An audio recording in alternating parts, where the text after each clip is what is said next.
24 hours a day, 7 days a week. Anytime you want it. Online and on demand. VerKRadio.com. The power of women.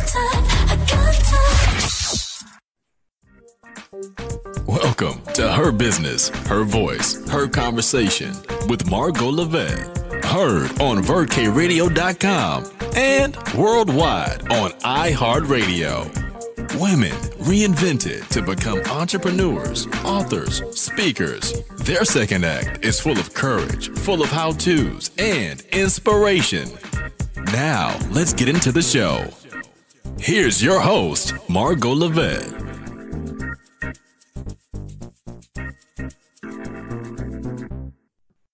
Well, hello, everybody, and welcome back. A brand new episode of Her Business, Her Voice, Her Conversation. I am always thrilled every week. And I guess you say, well, does she ever feel that she doesn't have a good show? No. And this week I feel the same way. Let me just get into this intro.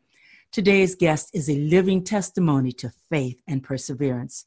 Her story is a miracle that is still unfolding, and she serves as an example of what you can do with your life.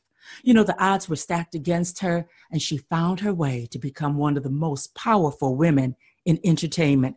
And this lady did it in a short amount of time. She is the founder and CEO of Loft 22 Entertainment. She's an author. She's the producer of Ink, Paper, Scissors, The Real Housewives of Atlanta. This lady is an inspiration to millions, and I want to welcome Producer Princess. Welcome, madam. Well, thank you for having me. Thank you. I'm happy to be here. I wouldn't have it any other way. Thank you for coming. I know everybody and their brother wants to know about lady who is not an actress or a writer, but the producer of some dynamic work. So let's take it back. I understand that you were born in Jamaica, raised in Canada. My first question is, how did you get to Canada? You know, most people say, okay, the UK, or why Canada, Producer Princess? Well, that's a good question, and probably a question from my parents, but I will say that from what I've learned over the years of being, immigrating to Canada from Jamaica. So I was born in Jamaica, like you said, and a lot of West Indies people from the West Indies, Caribbean, they go to New York, Brooklyn, New York, or they go to Canada. So in our case, we ended up in Canada. And I always say that, I'm fortunate that I grew up in Canada because the culture, my upbringing was so dynamic with my West Indian background and then Canadian. And now I'm fortunate to live in the US. So I've got I got a good taste of everything. I'm fortunate to have all three, but I made it there. Simply my mother got married and there I was. So yeah, that's how I grew up in Canada. Wow. And Canada is such a beautiful country. And it is. Oh my goodness. Then that answers a few questions as far as your chutzpah, and you are resilient. How long were you in Canada? And while you were there, you became a teen mom, correct?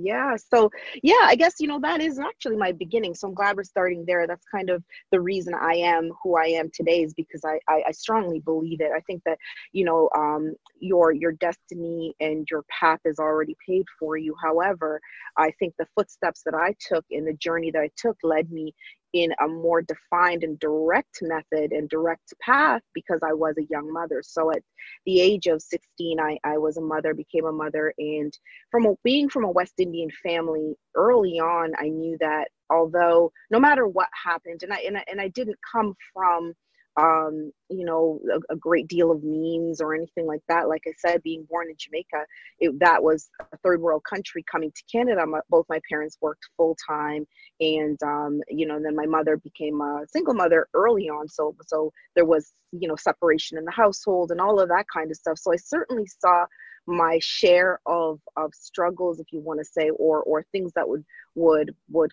kind of deter me from pushing forward and becoming a young mother was one of them.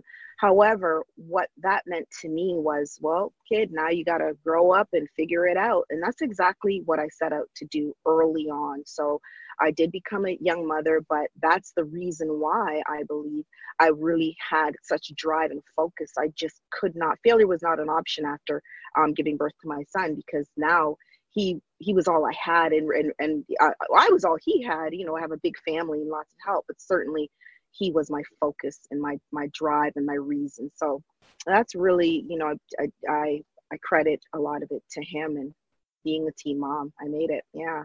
Oh, wow.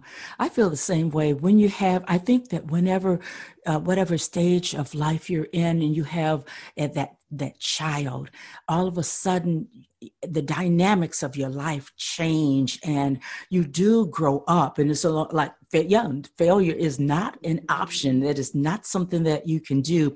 And you did not realize failure at all. I understand that you are quite the businesswoman early on. I mean, you are not a late bloomer on too much of anything. So now, how is it that you got into the beauty industry? Tell us about Yeah. So like I said, hey, this baby, this child of mine really made me understand that I had to really do something to provide for me, for him, and for a future. And one of the things that I did was when I was carrying my son, and as I gave birth to him and he became a toddler, I went to a school that fortunately I was able to kind of do something what they call a trait. I don't know what they call it in the US, but in Canada they call it a trait. And we had a program in my high school where you can learn the beauty world. So you can learn, you know, makeup and hair and cosmetology and all of that stuff. And I really just fell into aesthetics. I really loved pretty skin and makeup and making, you know, people feel good and women feel beautiful. And so that kind of just, again, was something that I thought, you know, I really like this. And early on, I'm talking 15, 16 years old, I had an interest in beauty. As I had my son, our school provided a program, and I simply said, you know, I'm going to take this program. And I got my aesthetics license when I was about 18 years old. I started working for a beautician or a cosmetologist, and she had aesthetics in her salon. Got my certificate for aesthetics there. And then about a year or two later, I said, you know, I've got all the training I need, and now I'm going to simply open a business. And this was at the age of, wow. I hadn't hit my 21st birthday yet. I was just about 21 years old. I walked into a salon in my hometown, and literally he did, it was our biggest salon that we had in my hometown, which is a really, really small place called Hamilton. That's where I grew up. It's right across the water from Buffalo, and in the other direction from Detroit. So that gives you an idea where we were, about an hour from Buffalo. So basically I just said, you know, I'm going to provide him an opportunity that he doesn't have and that I need.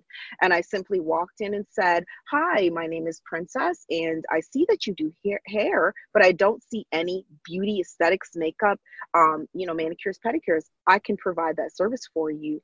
The only catch was I didn't want to work for him. I knew that.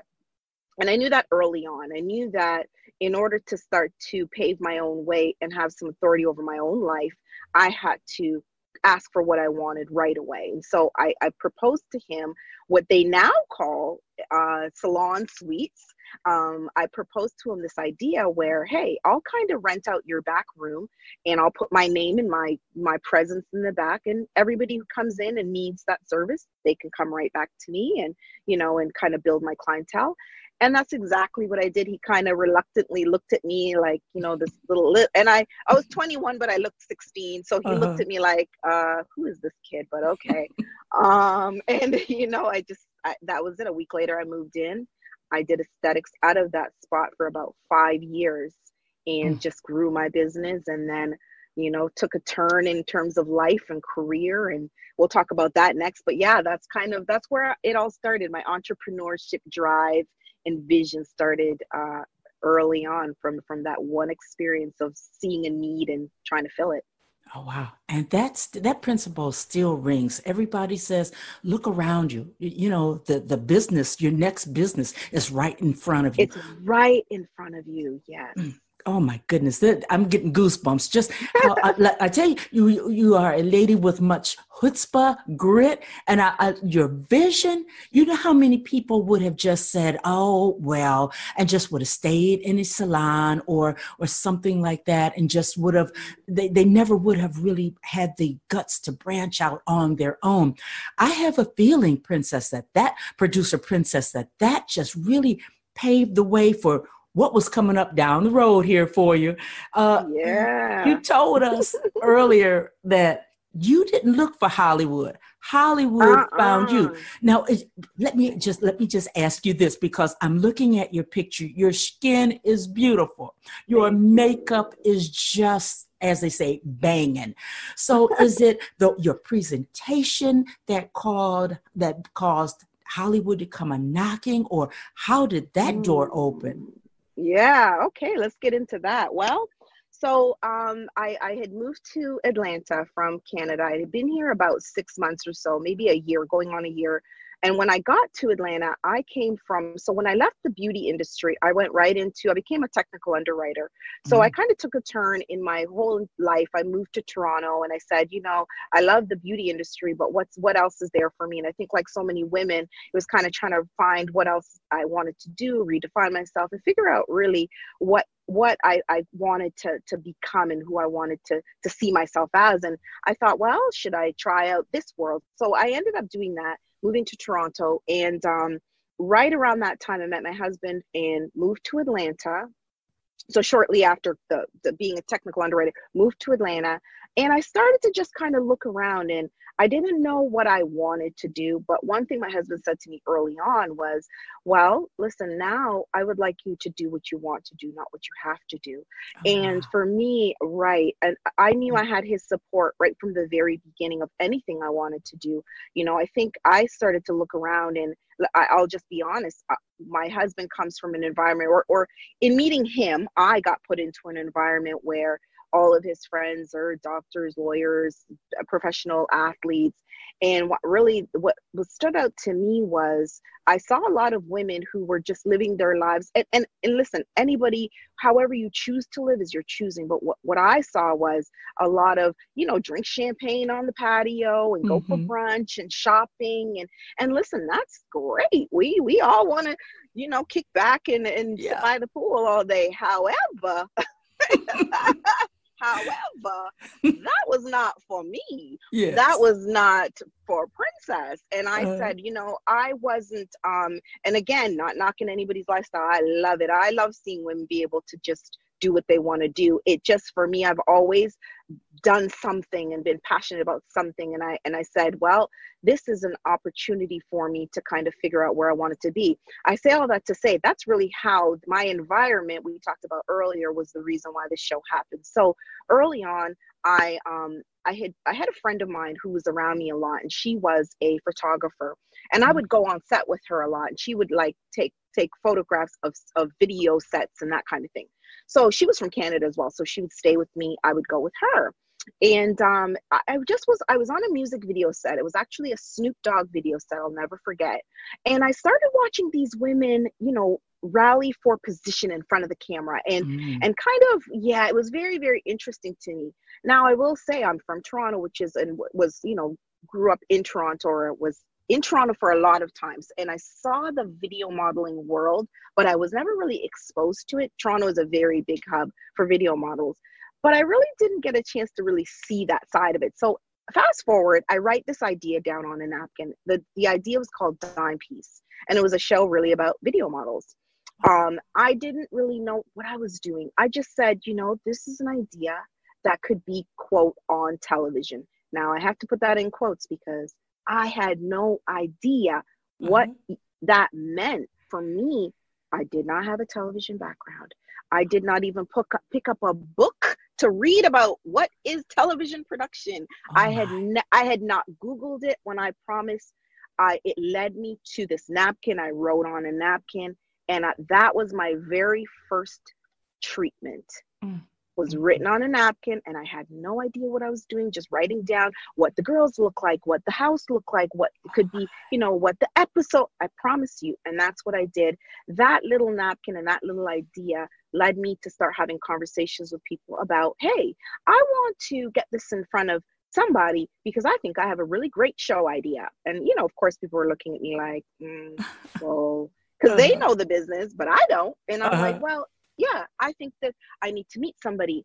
And I started doing a little more research and said, oh, okay, well, I need to put this in place and I need to have my ducks in order. And I did my own, my Google teacher became my best friend. And I figured out some little pieces of the puzzle. Fast forward, ended up speaking to a friend of mine who led me to a producer, an executive actually, or a buyer, as I became familiar with later. I did not know who he was. I did not know how powerful he was. All I said was, yes, I'd love to meet with him. I'd love to speak to him. And fast forward, I ended up in LA, sitting in his office. We had 2 meetings. The first one, we just spoke and talked about this great idea that I had, and didn't know where that would lead. It led me to his office in LA from Atlanta. And in that meeting, the idea of Real Housewives of Atlanta was born because we started to talk about, it was almost like we had this conversation about Don Peace, and then very quickly in that conversation, it was like, what else is going on in Atlanta? And they started talking about this other place called Ladera Heights that had a lot of, Ladera Heights? Yes. Is that what it's called? Yes. It was a predominantly wealthy African-American neighborhood in LA. And I said, well, I don't know about that, but what I do know about is Atlanta. Yes. And I actually did not know a lot about Atlanta. Don't tell anybody. But when I said, Faith is going to lead me through this. And it came out my mouth, and he said, oh, okay. And I said, well, there are women who, wear fur to the game, pop their neck, are sassy. And I know a lot of these women. Now, I certainly knew of or knew, was around these women. But now I said it, and he said, oh, okay. I said, we need to do a show in Atlanta. And I, kept going on and said about these women that I was exposed to. And he looked at me like I was crazy. He just said, okay. And I said, well, give me 3 weeks. My second interview was Nene Leakes, my second interview. And I literally walked in, I got goosebumps, and I said, I don't know how, I literally said in my mind, I got a show. I mean, almost the minute she opened the door, and her energy and the fact that she was so open. And I will back up and say this, and I know I'm talking a lot. I'm gonna stop in a second, but I'll say this very important point about that. When I started this process of looking for these women, I, again, didn't know much about television, but was learning. And I had a cameraman that was also my editor, was also my lighting, was also my audio. I just made it happen. And he came around with me, and I took my notepad, and Miss Nene Leakes opened her door. We talked, and I asked who were her friends. And literally the rest is history. 11 seasons later. That's how it happened. Yeah. I mean, that's it. Yeah. Wow. That's how Hollywood found me. That is a whirlwind. Started with a napkin. Now, there's something, when you wrote that on your napkin, there must have been synergy and energy that just let you know, every fiber of your being had to know and trust, this has to be the next step. I have support from my husband. We're going to do this. This is what I'm doing. And I bet, were you just brimming over with excitement? Like, this is the real deal. I'm doing this. You know what?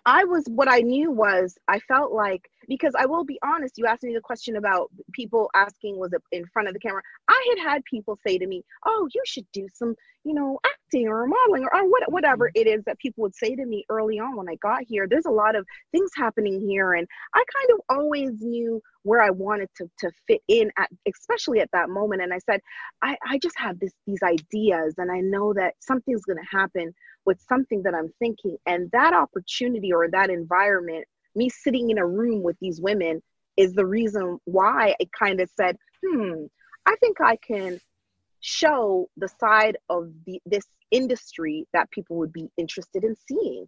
And that's how it really happened. I just felt like that's what I could do. I could tell the stories that people would be interested in watching. And that's how Housewives happened. I went out, interviewed, found out what the stories were of each woman, each and every woman, and then worked on the show season 1 and 2 to produce those stories with the showrunner. So I knew that's where I needed to be. And I knew it. I just knew that I could produce and tell a good story. And that's just really where I stuck. Yeah, just stuck right there. You found it once again. You found a need and you filled it. Here Absolutely. You are. Oh my goodness! I hear the passion and just the story itself. It's no wonder that after the Real Housewives of Atlanta, you would go on to create and produce another show. I'm not surprised about that. And after that, then you go ahead and you get Loft 22. And I don't want to skip forward and downplay anything in between that. But all of this has brought you to a book. And I really want you to tell us about Sell It from concept to reality, because you know what, Producer Princess, I have a feeling that it's really going to be groundbreaking for the next generation, or those who are wondering, how do I do what Producer Princess did? How do I actually position myself to be seen, to give myself permission to do this big idea that's around in my heart and in my soul and in my spirit? Am I coining your book correctly? That's what it's all about? Well, yeah. And actually the reason why it's actually more of a planner slash journal. So it's really not quite a book, but it certainly serves a purpose for whoever buys the planner. They kind of already know what they're going to be doing with it and how they're going to utilize it. The questions that I got most during my time in development, so right after Housewives, I really fell into a lot of development. So networks, production companies, producers would hire me to work on what they had, make it better, find talent, develop a story, develop an idea. And I did that really, really successfully for years. And then as I kind of got the itch to kind of sell another show, so to speak, I got back into, really developing things for myself. And that's where Ink, Paper, Scissors came, and a couple of other projects that I worked on. I sold about 15 pilots in total over my career, in different stages, from, all the way from the ground up to jumping on someone else's project. I say all that to say the questions I got the most was, how did you do it? What are the steps? How can I, take these ideas in my brain and kind of put them down somewhere? And that's how the journal came to be. A friend of mine, Maya Sly, who is the one who kind of started coining these planners or journals, she started out doing them for quite a few other successful people, different genres, from hairstylists to money makers to real estate investments, and approached me. I said, I really want to do this because this information is not out there. So I simply set out to write a 12-week kind of guide. So everything from writing your treatment, using your resources, kind of tapping into all of the things. What is a character sheet? And I kind of make you do the work. So I position it from all the way from week 1 to week 12. I give you what the task is. You simply have to go in, and it's an empty journal. It's about 210 pages or so, a hardcover book. So people just kind of pick it up and go. They journal along. They kind of map out their steps. And when they get to the end, they kind of look for what's next. So yeah, that's kind of really in a nutshell the reason why I decided to put that out and publish it. And it's been doing really well. It actually sold out the very first go around. It sold out in about a month or so, which I was really excited about. And now we've restocked it and we've got more. Yeah. That is so cool. Well, as you spoke of it, the first thing I thought of is you actually making a person walk out what they would put down on their napkin. Walk it out, work it out. Yep. Exactly. I'm telling them, here's your napkin. It's just in a little nicer format, but write it down and kind of keep it with you and do the next step. So it's been a great tool for people so far. Yeah. Well, you are such a giver. You have a foundation. You always speak to young adults, the young women that watch you. As we said earlier, you are an inspiration to millions. You really could have, once you got to the States, there were so many career choices that could have come, things that you could have done, so many different industries you could have gone into, but you went into the one where you really did the most good. And I'm just kind of wondering, Loft 22 Entertainment, what are you working on these days? Are you at liberty to give any information or anything that you want us to know? Sure. Yeah. I've always, like I said, I've always been Loft 22 and had Loft 22 and helped other people with their own projects. But lately we've been branching out and kind of coming back to my roots, which is developing things for myself and for my own company. We have a show that we're working on now. And it's funny because I'm kind of at the cusp of being able to talk about some of the things and not being able to talk about them. But what I will say is one of the shows is we are looking for talented people. I'll just kind of leave it at that. And if people visit my Instagram, which is my main platform at this time, and kind of keep their eyes open, I'm going to make two really big announcements. Both of them are show announcements. And one is a documentary, which is new to me. I've never done scripted. So this is going to be interesting, but three projects. But two of them will be announcing within the next little while. And then also I'm always doing seminars and workshops and things that people can sign up to kind of come and meet me and talk to me and see. So those are all on my Instagram, Producer Princess. But a couple of things, I wish I could talk about them today, but until we kind of sign away, I won't. But definitely some exciting projects.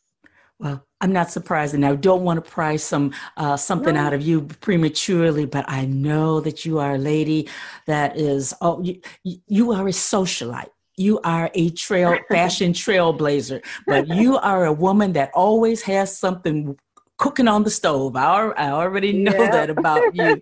So yes, there's just one final question, and it's something that's, as soon as I had a chance to speak with you, I wanted to ask this. We always hear people talk about what they know. What is it, Producer Princess, that you know, that you know, that you know? Ooh. I know that you must follow your dreams. And I say that a lot of people say, oh, follow your dreams, follow your dreams, follow your dreams. But what I know is, had I not followed my own dream, my own heart, my own destiny, I wouldn't be here. If I had sat back and said, that idea is surmountable. It's just so big.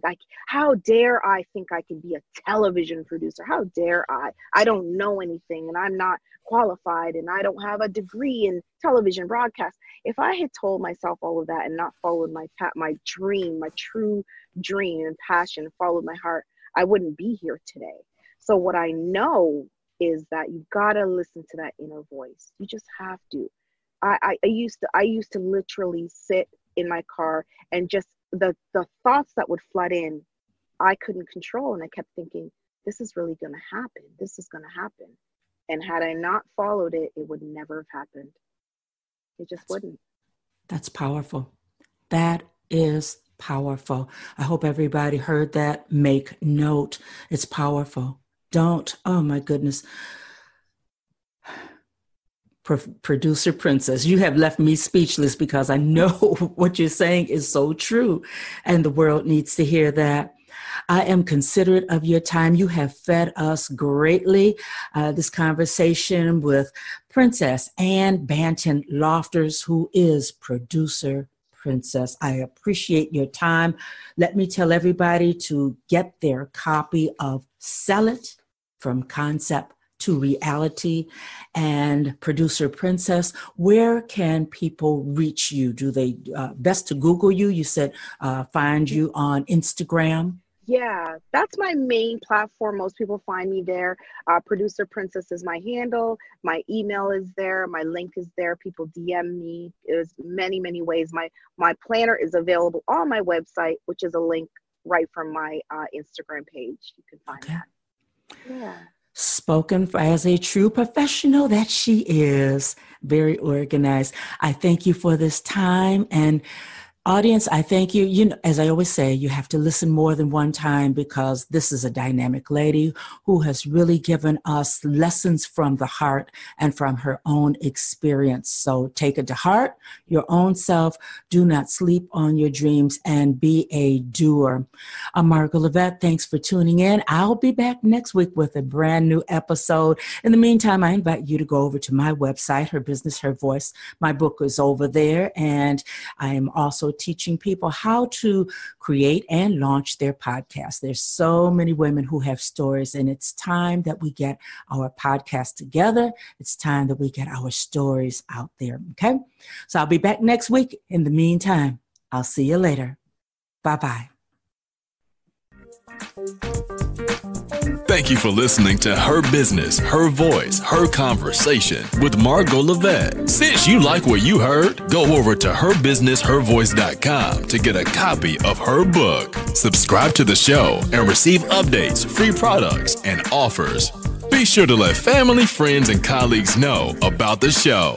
Margo returns next week with a brand new dialogue on Her Business, Her Voice, Her Conversation.